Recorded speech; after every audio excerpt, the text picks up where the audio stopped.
Captain Jake Morrison stood at the big window of his ship, his hands pressed against the cold glass as he stared at the blue planet in front of them. After 3 long years of travel through deep space, they had finally reached their destination. But something was very wrong. "This can't be right," Jake whispered. His voice was quiet, but everyone on the bridge could hear him. The bridge was the control room of their ship, the Endeavor. It was where they made all the important decisions about their journey. Dr. Lisa Parker looked up from her computer screen. She was the ship's science officer, and she had been studying the readings for the past hour. "Captain, all the star charts say this is the right place. This should be Earth." Jake felt a cold fear in his stomach. The planet below them looked exactly like Earth. It had blue oceans and green land masses. White clouds moved across its surface just like they should. But there was something missing, something that made Jake's heart beat faster with worry. "Where are the cities?" asked Amy Stevens from her station. She was in charge of all communications with other ships and planets. "I'm not picking up any. Radio signals, no satellite transmissions, nothing." The bridge fell silent. Everyone knew what this meant, but nobody wanted to say it out loud. Earth was supposed to be humanity's home world. It was the place where all humans had come from before. They spread out to other planets and star systems. But the world below them looked like humans had never lived there at all. Jake had been born on a colony world called New Terra. Like most humans, he had grown up hearing stories about Earth, a beautiful blue world where humanity had first looked up at the stars and dreamed of traveling to them. Every human child learned about Earth in school. It was their most important history. But now, looking at the planet below, Jake wondered if those stories were true. "Run a deep scan," Jake ordered. "Check for any signs of human civilization. Look for ruins, old buildings, anything that shows people once lived there." Ben Collins, the ship's archaeologist, worked at his station. He was an expert in finding traces of old civilizations. His equipment could detect metal structures buried deep underground or spot the remains of ancient cities from space. "I'm finding some unusual readings," Ben said after several minutes. "There are geometric patterns under the surface, straight lines that don't occur in nature, but they're very old and very faint." Jake's first officer, Grace Thompson, stepped up beside him. She had been with Jake for over 10 years, and he trusted her judgment more than anyone else's. "Captain, what if we're wrong about this being Earth? What if the navigation computers made a mistake?" Jake shook his head. "Check the star positions, Grace. Look at the sun, the moon, everything. This is definitely the Sol system. And that planet has Earth's exact size and composition." Ryan Murphy, who handled intelligence and security, spoke up from his station. "Sir, I've been checking our historical databases. Every record we have says that Earth is humanity's birthplace. But I'm also finding something strange." "What kind of strange?" Jake asked. "Well, when I try to access detailed information about Earth's history, a lot of the files seem to be corrupted or missing. And the files that do work have very basic information. Almost like someone went through and removed all the important details." Dr. Parker frowned. "That doesn't make sense. Historical records are backed up multiple times. It would be almost impossible for so much data to be lost accidentally." Jake felt the worry in his stomach grow stronger. He had commanded the Endeavor for 5 years. In that time, he had seen many strange things in the depths of space. But nothing had prepared him for this. "Carlos, take us into a higher orbit," Jake ordered. Carlos Martinez was their best pilot, and Jake trusted him to keep the ship safe. "I want to get a better look at the surface." As the Endeavor moved closer to Earth, the crew continued their scans. What they found made everyone more confused.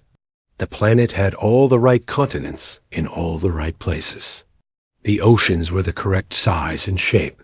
Even the weather patterns matched what their computer said Earth should look like.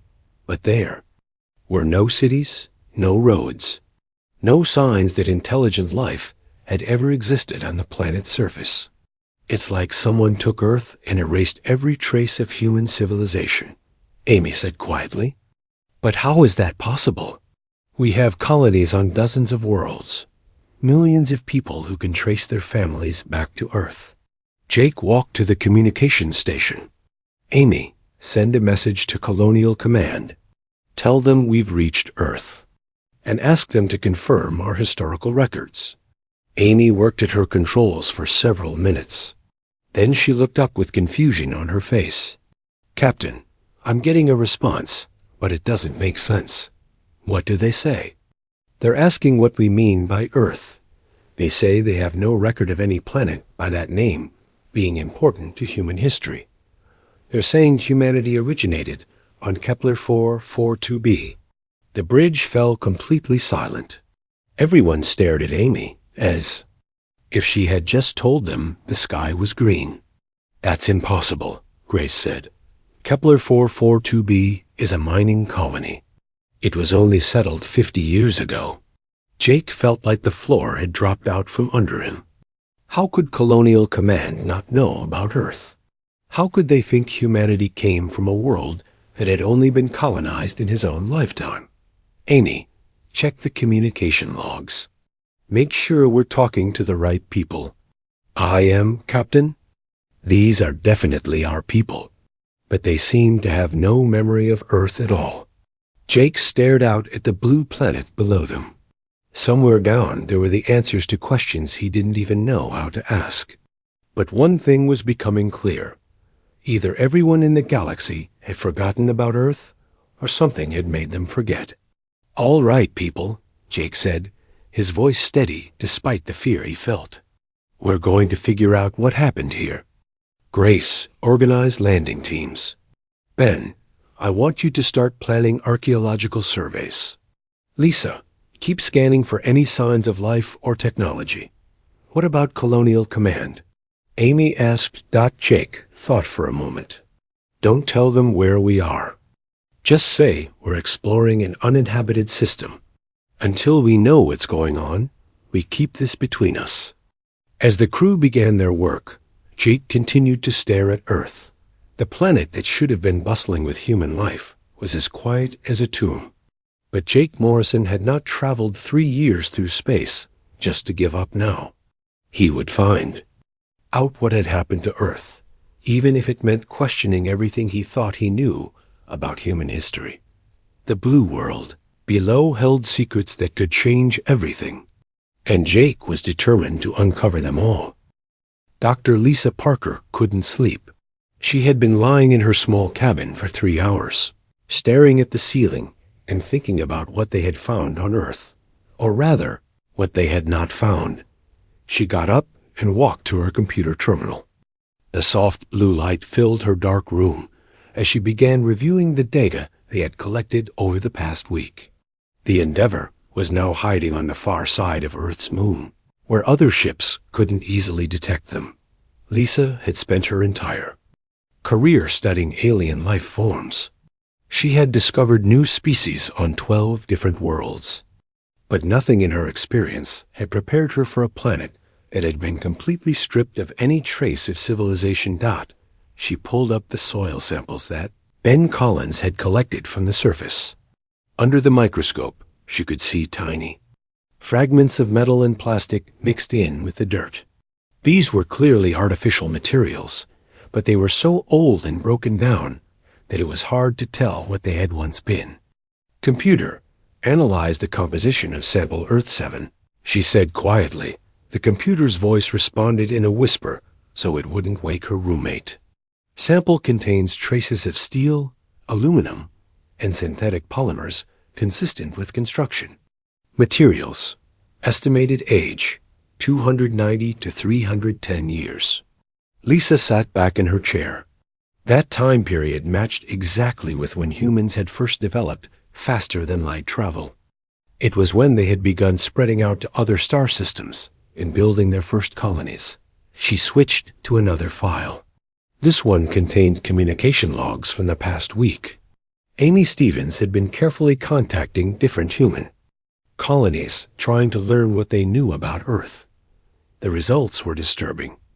Colony after colony had the same response. They had never heard of Earth. When Amy asked about humanity's origin, they all gave the same answer.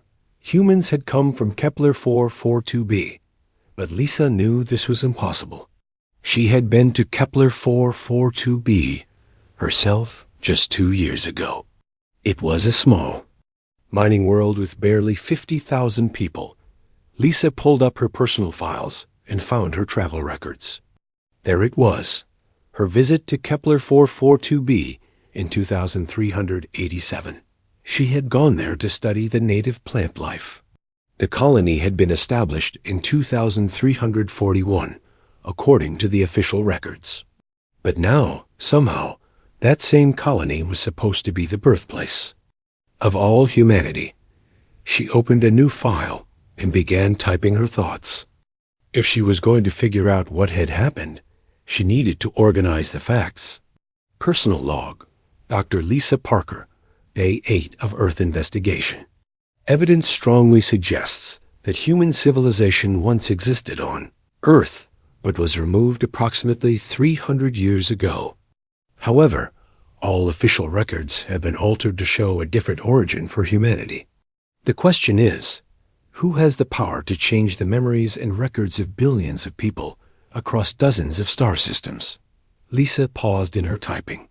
She had been thinking about this problem for days, and she kept coming back to the same conclusion. Only an incredibly advanced alien species could have done something like this. But why would they want to make people forget about Earth? She accessed the ship's database and began searching for information about alien species that might have such capabilities. Most of the aliens that humans had encountered were either less advanced than humanity or only slightly more advanced. None of them had shown the ability to manipulate memory or alter historical records on such a massive scale. But there were rumors. Stories that were passed around among deep space explorers and scientists. Tales of ancient alien civilizations that had powers beyond human understanding. Most people dismissed these stories as myths, but Lisa was beginning to wonder if they might be true. A soft chime from her computer interrupted her thoughts. She had received a message from Captain Morrison. He wanted to see her in his ready room immediately. Lisa quickly dressed and made her way through the quiet corridors of the ship. Most of the crew was asleep, but she could see that some people were still awake, working late into the night. Everyone was having trouble sleeping. Since they had arrived at Earth Dot, she found Captain Morrison sitting at his desk, staring at a small holographic display. The image showed Earth as it appeared now, green and blue and beautiful, but empty of human life.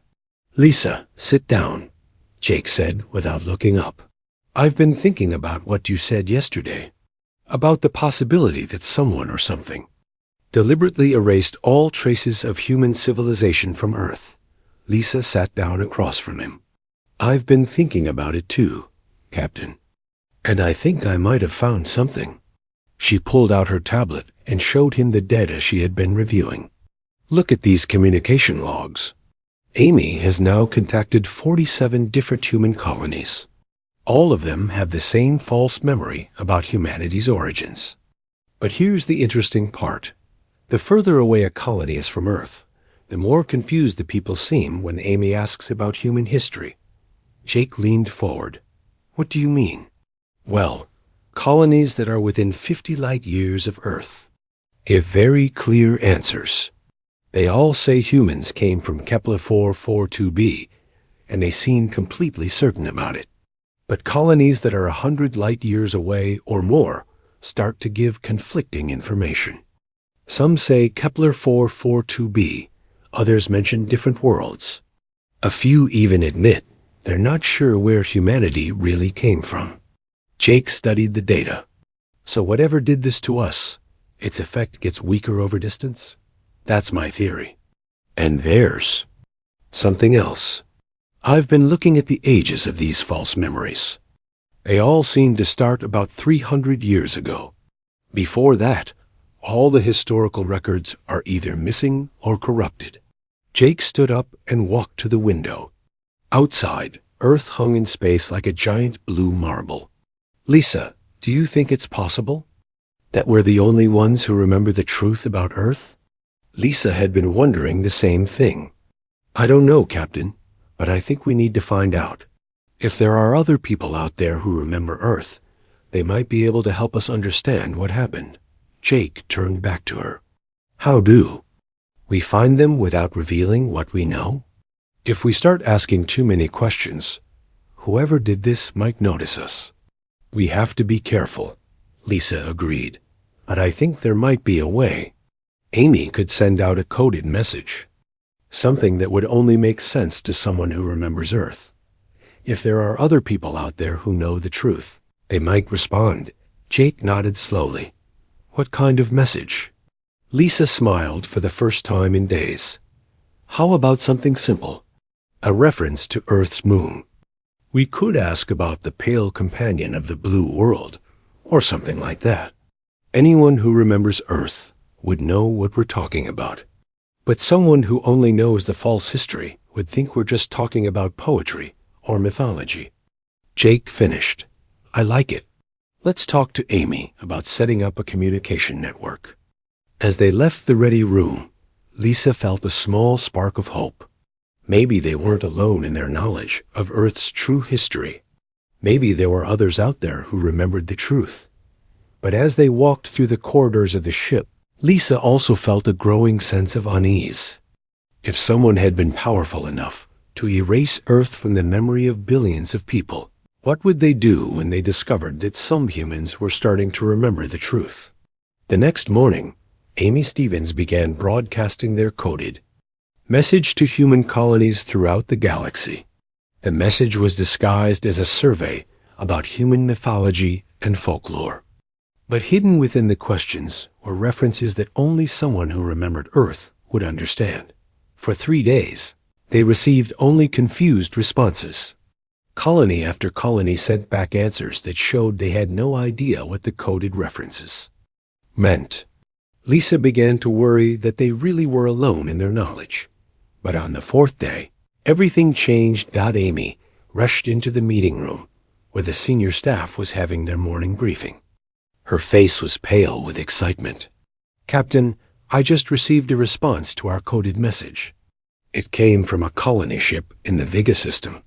The message is very short, but I think you need to hear it. Amy played the recording. A man's voice, speaking, in a whisper, came through the speakers. We remember the blue world. We remember the cradle of humanity. We have been waiting for someone else to remember too. If you are truly seeking the truth about our origins, meet us at the coordinates we are sending. But be careful. The Watchers are always listening. The message ended, and the room fell silent. Lisa felt her heart racing. They were not alone. There were others who remembered Earth, but the man's warning about Watchers made her blood run cold. If there were others who remembered, it meant that someone was actively trying to keep the truth hidden. And that someone was watching for people like them. Jake looked around the room at his crew. Well, people, it looks like we're going to have some company. Amy, prepare the ship for departure. We're going to meet our new friends. As the Endeavor began moving toward the coordinates provided in the message, Lisa stared out at Earth. 1. Last time, the beautiful blue world that had been humanity's first home was disappearing behind them. But now she knew they were not the only ones who remembered it. The question was, who were these other people who remembered Earth? And what did they know about the mysterious Watchers who seemed to be guarding the secret of humanity's true origins? Ben Collins wiped the sweat from his forehead as he carefully brushed dirt away from the metal object buried in the ground. He had been working in the ruins of what had once been a great city for 2 weeks now, and every day brought new discoveries. Landing teams had set up their base camp in what Ben believed had been New York City. The famous skyline was gone, replaced by rolling hills covered in thick forest. But underneath the green surface, Ben's equipment had detected the remains of humanity's greatest metropolis. "Jake, you need to see this," Ben called into his radio. Captain Morrison had been visiting the dig sites every day, trying to understand what they were finding. Ben heard Jake's voice crackle through the speaker. "On my way, Ben. What have you found?" While he waited for the captain to arrive, Ben continued his careful work. The object he had uncovered appeared to be some kind of storage device, about the size of a briefcase. It was made of a metal that looked almost new. Despite being buried for 3 centuries, Jake arrived with Dr. Parker and Grace Thompson. They all wore environmental suits to protect them from any contamination, though Lisa's tests had shown that Earth's air was perfectly safe to breathe. "What do you think it is?" Jake asked, kneeling down beside the excavation. "I'm not sure," Ben replied. "But look at this metal. It should be completely corroded after 300 years underground. Instead, it looks like it was buried yesterday." Lisa ran her scanner over the object. "I'm detecting some kind of preservation field around it. Very faint, but it's there. Someone wanted to make sure this would survive." Ben carefully lifted the device out of the ground. It was heavier than it looked, and there were strange symbols carved into its surface. The symbols didn't match any human language that Ben knew. "Can you open it?" Grace asked. Ben examined the device carefully. There was no obvious way to open it, no buttons or switches. But as he ran his fingers over the symbols, one of them began to glow with a soft blue light. "Step back," Jake ordered. "We don't know what this thing is capable of." But instead of exploding or releasing dangerous energy, the device simply opened. With a soft click. Inside, Ben found something that made his hands shake with excitement. "It's a data storage unit," he whispered. "And it's still active." The device contained what looked like thousands of small memory chips, all glowing with the same soft blue light. But more importantly, there was a screen built into the lid of the case. Text was scrolling across it in perfect English. "Archive of Human History," Jake read aloud. "For those who remember the truth about Earth." Ben carefully lifted the device and carried it back to their temporary laboratory. The rest of the team gathered around as he connected it to their computer.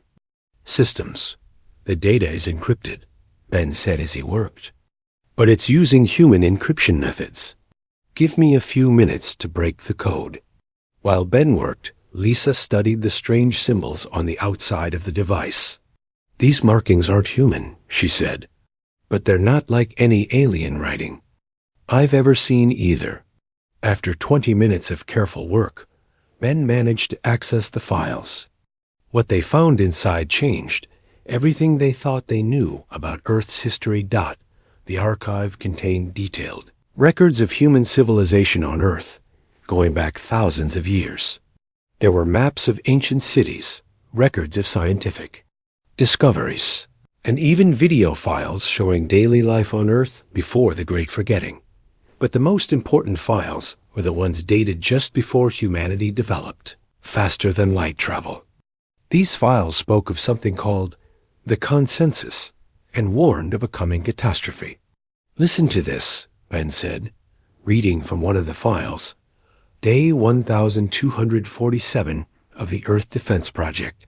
We have confirmed that humanity's rapid expansion into space has attracted the attention of the consensus, ancient alien civilizations that control the development of younger species. They consider us too dangerous to be allowed to continue our current path." Jake felt a chill run down his spine. "Keep reading." "The consensus has the ability to manipulate memory and alter historical records on a galactic scale. They have done this to dozens of species in the past. If they decide that humanity is too dangerous, they will make us forget our true origins and redirect our development along safer paths." The room fell silent as the implications of what they were reading became clear. Humanity hadn't just been forgotten by accident. They had been deliberately erased from galactic memory by ancient aliens who considered them a threat. Is there more? Grace asked. Ben scrolled through more files. Yes, there are records of a group called the Rememberers, people who somehow resisted the memory manipulation. They've been working in secret for centuries, preserving the truth about Earth and waiting for the right time to reveal it. That must be who contacted us, Amy said. The people who sent us the coded message. Lisa was studying another part of the archive. Look at this. There are technical specifications for some kind of memory protection device. Something that can shield a person's mind from outside manipulation. Ben opened the file Lisa had found. It contained detailed blueprints for a device that looked like a small implant. The notes explained that it could be surgically inserted into the brain and would protect the person from having their memories altered. According to this, Ben said, a small group of humans had these implants installed just before the Great Forgetting. They were the ones who became the Rememberers. Jake studied the technical drawings. Could we build one of these devices? Maybe. Lisa said, but it would require very advanced medical equipment. And we'd need to find someone willing to volunteer for experimental brain surgery. Grace looked concerned. Is that really necessary? We already remember the truth about Earth. For now, Jake said grimly. But if the consensus is still out there, and if they realize that we're starting to remember, they might try to make us forget again. These implants might be our only protection. Ben continued reading through the archive. There's something else here. A message specifically for anyone who finds this archive. He opened the file and began to read aloud. If you are reading this, then the time has come for humanity to reclaim its true heritage. The consensus believes that making us forget our origins would make us harmless. But they underestimated the human spirit. We have not forgotten who we are, and we will not be silenced forever. The message continued. Hidden throughout the galaxy are other archives like this one. The Rememberers have been preparing for this day for 3 centuries. When you are ready to fight back, look for the sign of the Pale Companion. Others who remember will know what it means. The Pale Companion, Amy said excitedly. That's what we called Earth's moon in our coded message. So the Rememberers have been using that as their secret symbol, Jake realized. Anyone who remembers. Earth would know what it means. Ben found another file that contained star charts and coordinates. Look at this. Locations of other archives throughout human space. If we can reach them, we might be able to piece together the complete history of what happened to humanity. Lisa was studying the medical files about the memory protection devices. Jake, I think we need to seriously consider making these implants. If the consensus realizes that we're uncovering the truth, they might try to make us forget everything we've learned. Jake looked around at his crew. These people had trusted him to lead them on what was supposed to be a simple exploration mission. Instead, they had uncovered evidence of a conspiracy that spanned centuries and involved alien powers beyond human understanding. All right, he said finally. Lisa, start working on building those memory protection devices. Ben, I want you to study every file in that archive. Learn everything you can about the Rememberers and the consensus. Amy, keep monitoring communications. If other people are starting to remember the truth about Earth, we need to find them. Grace stepped forward. What about the other archives? Should we try to find them? Jake thought for a moment. One thing at a time. First, we need to protect ourselves from having our memories erased. Then we can think about finding other survivors. As the team dispersed to work on their assignments, Ben remained at the computer, scrolling through the ancient files. The archive contained thousands of hours of video footage from Earth's final days. He watched as humans celebrated their first successful faster-than-light voyage, not knowing that their achievement would ultimately lead to their downfall. But he also saw something else in those old videos. He saw the determination and courage that had allowed humanity to reach for the stars in the first place. The same spirit that had driven them to explore the galaxy was still alive in people like Jake and his crew. The consensus had tried to make humanity forget who they were, but they had failed to understand the most important thing about humans. They never stopped fighting for the truth out in the ruins of humanity's greatest city, surrounded by the evidence of their lost civilization. Ben Collins smiled. The universe might have forgotten about Earth, but humanity never had. And now, after 3 centuries of silence, they were finally ready to reclaim their true heritage. The archive contained one final message, hidden in the deepest files. Found it as he was preparing to shut down the computer for the night. The message was simple, but it filled him with hope. Remember us. Remember Earth. Remember that we were never afraid to reach for the stars. And when? Amy Stevens was working late in the communications center when the strange signals started coming in. She had been monitoring radio frequencies from the outer edges of the Sol system, hoping to detect any sign of alien activity. What she found was more than she had bargained for. The signals were faint at first, barely detectable above the background noise of space. But as Amy fine-tuned her equipment, she began to pick up patterns that definitely weren't natural. Someone was broadcasting from beyond Neptune's orbit. Captain Morrison to communications. Amy called into her radio. I think you need to see this. Jake arrived within minutes, followed by Dr. Parker and Grace Thompson. Amy had learned that whenever she found something unusual, the senior staff wanted to know about it immediately. What do you have for us, Amy? Jake asked. Amy pointed to the patterns on her screen. These signals started about an hour ago. They're coming from the outer system, somewhere beyond Neptune. The patterns are too regular to be natural phenomena. Lisa studied the data. The frequency is unlike anything I've seen before. It's not using any standard communication protocols. Could it be another human ship? Grace asked. Amy shook her head. I don't think so. The signal strength suggests something much larger than any ship in our fleet. Plus, the technology is completely different from anything we use. Jake stared at the strange patterns on the screen. How long have they been broadcasting?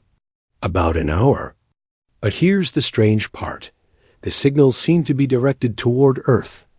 Whatever's out there, it's been watching us. The implications of this sent a chill through everyone in the room.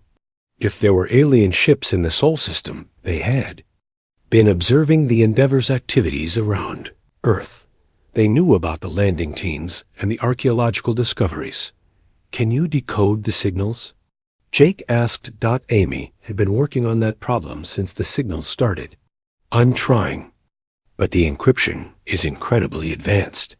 However, I did notice something interesting. Every few minutes, the signal changes frequency, and when it does, it broadcasts a short burst of what sounds like music.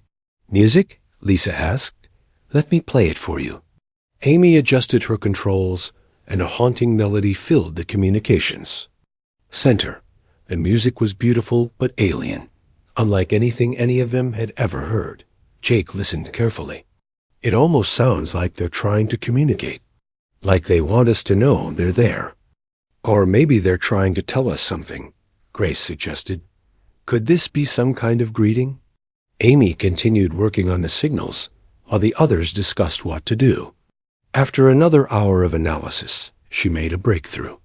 Captain, I think I've found something. The music isn't random. It's actually a mathematical sequence. The notes correspond to prime numbers. Jake looked at her with surprise. Prime numbers? That's one of the universal ways to show intelligence. Any species that develops mathematics would recognize prime numbers? Exactly. I think whoever's out there is trying to establish communication. They're showing us that they're intelligent and that they want to talk. Lisa was studying the technical specifications of the signals. The technology required to broadcast these signals is far beyond human capabilities. Whoever's out there is much more advanced than we are. Jake made a decision. Amy, can you send a response? Something that shows we understand their message? Amy nodded. I can broadcast our own sequence of prime numbers. It will let them know that we're intelligent and that we received their message. Do it, Jake ordered. But be careful. We don't know what their intentions are. Amy spent the next 30 minutes preparing a response signal.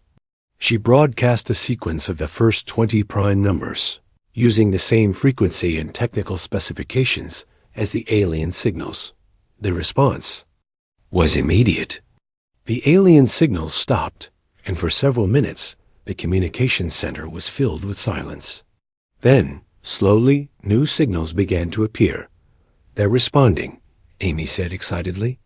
The new signals are much stronger, and they're using our frequency now.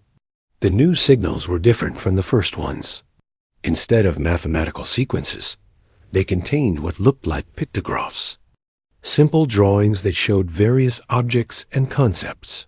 It's like they're teaching us their language, Lisa observed, starting with basic concepts and building up to more complex ideas. Over the next several hours, Amy worked to decode the alien pictographs. The beings were indeed teaching them a basic communication system. They started with simple concepts like numbers and shapes, then moved on to more complex ideas like movement and time. Finally, after hours of patient work, the aliens transmitted something that made everyone in the communications center freeze in shock. They're showing us a picture of Earth, Amy whispered. But not Earth as it is now. Earth as it was before the Great Forgetting. The pictograph showed a blue planet covered with lights, cities, roads, and signs of advanced civilization. It was exactly what Earth should have looked like if humanity had never been erased from its surface. They know, Jake said quietly. They know what happened to Earth. The aliens transmitted another pictograph. This one showed a group of beings standing around the blue planet, with their hands raised in what looked like protection or blessing. I think they're trying to tell us that they were Earth's guardians, Lisa said. Maybe they were protecting humanity from something. The next pictograph showed a group of different beings, dark and menacing, approaching the blue planet.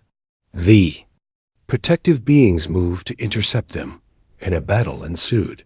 There was a war, Grace realized. A war over Earth.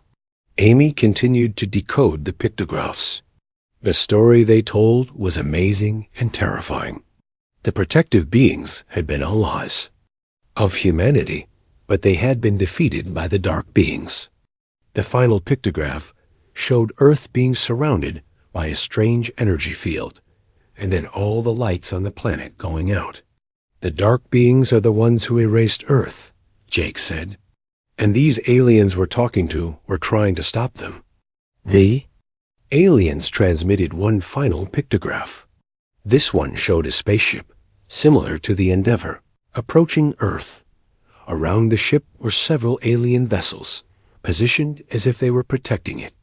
They're offering to help us, Amy said. They want us to know that they're still here, still fighting against the ones who erased Earth. Jake looked around at his crew. This changes everything. We're not just dealing with a historical mystery. Anymore, we're caught in the middle of an ancient war between alien civilizations. The aliens transmitted new signals, and this time they included coordinates. A location in the outer system where they wanted to meet. They want us to come to them, Amy said. They want to meet face to face. Grace looked concerned. How do we know this isn't a trap? How do we know they're really the good guys in this story? We don't, Jake admitted, but think about it. If they wanted to hurt us, they could have done it already. They've been watching us for weeks, and they have technology far beyond ours. Lisa was studying the alien pictographs. There's something else. Look at this symbol that appears in several of their messages. It looks like a crescent moon next to a blue circle. Earth and its moon, Amy said, the pale companion. They've been using the same symbol as the Rememberers, Jake realized. They might be the reason the Rememberers knew to use that symbol in the first place. Jake made his decision. Amy, send. A response. Tell them we accept their invitation to meet, but also let them know that we're not defenseless. We may not have their level of technology, but we're not going to surrender without a fight if this turns out to be a trap. Amy transmitted their response, and the aliens immediately sent back coordinates and a time for the meeting. They wanted to meet in 18 hours at a location near Jupiter's moons. Grace, prepare the ship for departure, Jake ordered. Ben, pack up the most important artifacts from the archaeological sites. Lisa, make sure our weapon systems are ready, just in case. As the crew prepared for their encounter with the alien guardians, Jake stood in his ready room, staring out at Earth. The beautiful blue planet had been the center of an ancient war between alien civilizations. Humanity had been caught in the middle, and they had paid the price with their memories and their heritage. But now, for the first time in 3 centuries, humanity had allies. The alien guardians had been waiting and watching, protecting Earth. Even after humanity had been forced to forget it, the meeting location was near Europa, one of Jupiter's largest moons. As the Endeavour approached the coordinates, Amy detected multiple alien ships waiting for them. They were unlike any vessels in human records, with smooth, organic curves that seemed to flow like water. 3 ships, Grace reported from the pilots. Station. They're holding position about 10 kilometers away. No weapon signatures, but their energy readings are off the charts. Jake took his position on the bridge. Amy opened a communication channel. The main screen flickered to life, showing the interior of one of the alien ships. The being that appeared was tall and graceful, with pale blue skin and large, intelligent eyes.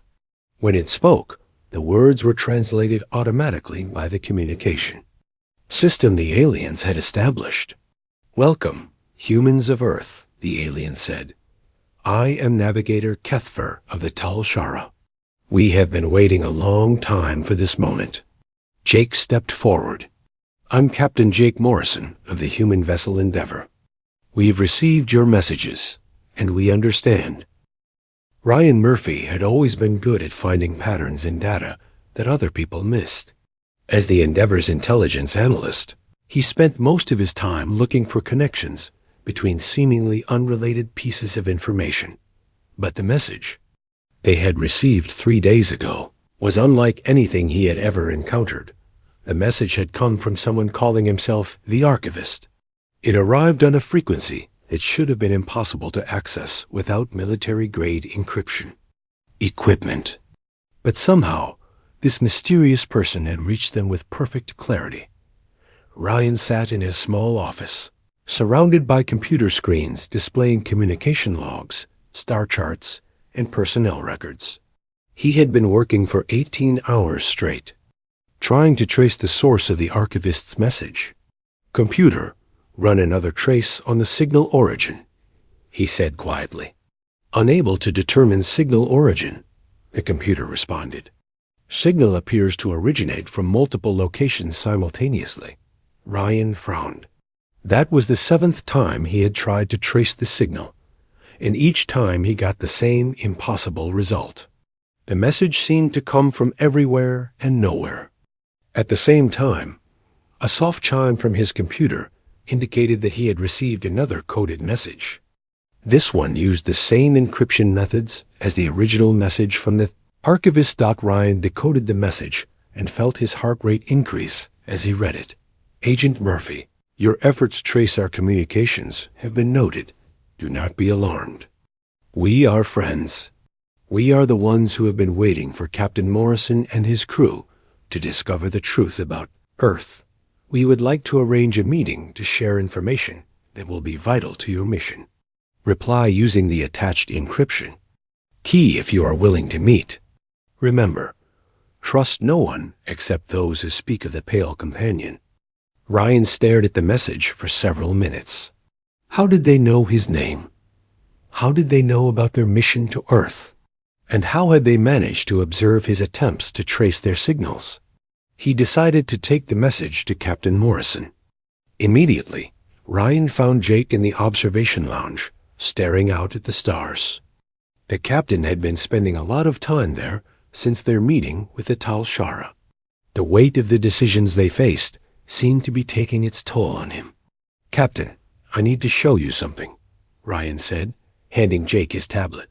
"Jake, read the message twice before looking up. They know about our mission. They know about the Pale Companion symbol. And they somehow know that you've been trying to trace their signals. That's not all, sir. I've been analyzing the communication patterns, and I think there's an entire network of these people, the Rememberers. They've been communicating with each other across the galaxy for years, maybe decades." Jake set down the tablet. "How many of them do you think there are?" "It's hard to say, but based on the signal traffic I've detected, there could be hundreds of them. Maybe thousands. They're embedded in human colonies throughout our space, and they've been very careful to stay hidden." Jake stood up and walked to the window. "The Tal Shara told us that some humans escaped the memory wipe. It looks like those people have been busy over the past 3 centuries. Ryan had spent the morning analyzing the communication patterns of the hidden network. "Captain, I think we should accept their offer to meet, but I recommend we take precautions. We don't know if this is really the Rememberer network, or if it's some kind of trap." "What kind of precautions?" "We could arrange to meet them in neutral space, away from any major colonies or shipping lanes.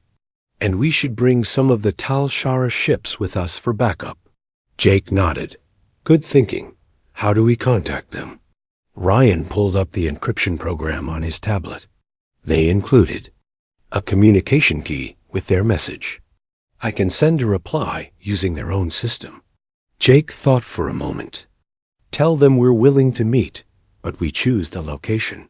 Give them coordinates for the asteroid belt between Mars and Jupiter. It's isolated enough that we won't be interrupted, but close enough to the Sol system that we can get help if we need it." Ryan spent the next hour composing a careful reply to the archivist. He included the meeting coordinates and the time, but he also included some questions of his own. If these people really were the Rememberers, they should be able to answer questions about Earth's history that only someone with protected memories would know. The reply came back within 30 minutes. "Agent Murphy, your caution is wise and expected. We will meet you at the specified coordinates in 48 hours. To prove our authenticity, we offer the following information. Earth's moon was called Luna by the first colonists who established bases there in 2156. The first human city on Mars was named New Geneva, and it was built in the crater Schiaparelli. The last human transmission from Earth before the Great Forgetting was a song called Blue Marble Waltz, composed by Maria Santos of the Australia colony. These facts have been erased from all official records, but preserved in our archives. We look forward to meeting fellow humans who remember the truth." Ryan showed the message to Dr. Parker, who had been studying the historical records they found on Earth. She confirmed that all the facts mentioned in the message matched what they had discovered in the buried archives. "They're legitimate," Lisa said. "Only someone with access to pre-forgetting records would know these details." 2 days later, the Endeavour arrived at the meeting coordinates, accompanied by 2 Tal Shara ships. The asteroid belt was quiet and empty, exactly what they had hoped for. But as they took position and waited, Ryan's sensors detected something unexpected. "Captain, I'm picking up a ship approaching from the direction of Mars. It's using a human design, but the energy signature is unlike anything in our fleet records." The ship that appeared on their view screen was indeed human in design, but it had been heavily modified with technology that Ryan didn't recognize. It was sleek and fast, with additional hull plating that suggested it was built for stealth operations. "This is Captain Jake Morrison of the human vessel Endeavor." Jake broadcast on an open frequency. "Identify yourself." The response came immediately. "Captain Morrison, this is Commander Alex Carter of the Rememberer ship Heritage. We've been looking forward to this meeting for a very long time." The image that appeared on their main screen showed a man who looked to be in his 50s, with graying hair and intelligent eyes. But what struck Ryan most was the small device visible behind the man's left ear. It looked exactly like the memory protection implants they had found in the Earth archives. "Commander Carter, thank you for agreeing to meet with us. We have many questions about the Rememberer network and your knowledge of Earth's history." Carter smiled. "And we have information that will help you in your mission to restore humanity's memories. But first, Captain, there's something you need to understand about the scope of what we're dealing with." Carter activated a holographic display that showed a map of human space. Dozens of star systems were marked with different colored symbols. "The red symbols represent colonies where the false memories are strongest," Carter explained. "These are the places where the consensus has the most control. The yellow symbols are colonies where some people are starting to question the official history. And the green symbols represent colonies where we have active Rememberer cells." Ryan counted the symbols. There were over 200 star systems on the map, and about 50 of them showed green symbols. "You have people in 50 different systems?" Grace asked in amazement. "We've been working for 3 centuries to build this network," Carter replied. "Every generation, we carefully select new recruits and give them memory protection implants. We've preserved not just the history of Earth, but also the scientific knowledge that humanity developed before the forgetting." Dr. Parker leaned forward. With interest, "What kind of scientific knowledge?" Carter's expression grew serious. "The kind that made the consensus consider humanity a threat. Quantum manipulation technology, space-time engineering, consciousness transfer systems. Your ancestors were on the verge of becoming a species that could reshape reality itself." "The Tal Shara told us something similar," Jake said. "But they didn't give us details about the specific technologies." "That's because even they don't fully understand what humanity was capable of," Carter replied. "We've spent centuries studying the archived research, and we've made significant advances. When the time comes to restore humanity's memories, we'll also be able to give them back their full technological capabilities." Ryan felt a mixture of excitement and fear. The idea that humanity had once possessed such advanced technology was thrilling, but he also understood why the consensus had considered them dangerous. "Commander Carter, how many Rememberers are there in total?" Ryan asked. "Active members number in the thousands. But we also have supporters and sympathizers who help us without knowing the full truth. In total, we estimate that about 10% of humanity has some level of awareness that the official history isn't complete." Jake looked amazed. 10%? That's millions of people. "The memory wipe wasn't perfect," Carter explained. "It was designed to be thorough, but not obvious. If they had erased everything, people would have noticed the gaps. Instead, they replaced the truth with false memories. But some people have always felt that something was wrong with the official story." Carter activated another display, this one showing technical